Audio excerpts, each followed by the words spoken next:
Melalui Jadi kuasa kalau soal hukumnya, perselingkuhan Deddy Rizal itu, Armidi Teuku pihak-pihak Rian yang buka suara umpamanya terkait gugatan mengedapkan, cerai yang menuduh, dilayangkan Ria kami Ricis ke Pengadilan nggak ambil Agama pusing lah, Jakarta karena Selatan memang pada tanggal nggak ada 30 itu. Januari tahun 2024.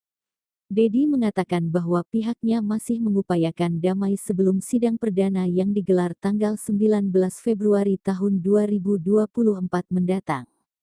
Deddy Rizal belum menjelaskan secara detail upaya damai yang dilakukan dengan pihak Ria Ricis. Deddy mengaku, kliennya juga masih mengupayakan mempertahankan rumah tangganya dengan Ricis.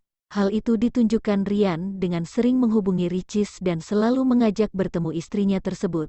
Dia selalu menghubungi RY, selalu ngajak bertemu, berusaha menanyakan hal-hal yang harus ditanyakan langsung kepada RY, ungkap Deddy. Deddy mengungkapkan bahwa Ria Ricis tetap menyambut komunikasi yang dijalin Teuku Rian, terutama jika terdapat hal yang mesti dikomunikasikan bersama.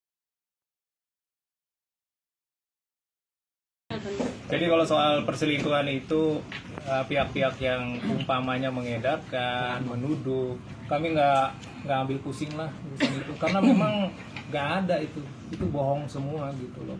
Dan Rian saya pastikan bukan orang yang gampang istilahnya selingkuh itu, dan memang nggak ada sejarah dalam keluarga dia seperti itu. Sangat menghormati perkawinan ya, sangat menghormati perkawinan. Tapi berniat akan melaporkan, Bang? Oh enggak lah. Itu enggak substansi sekali Mas. Masih banyak pekerjaan lain ya yang lebih penting gitu loh. Oke? Oke. Terima kasih. Udah ya, cukup ya. Ada minta sesi dua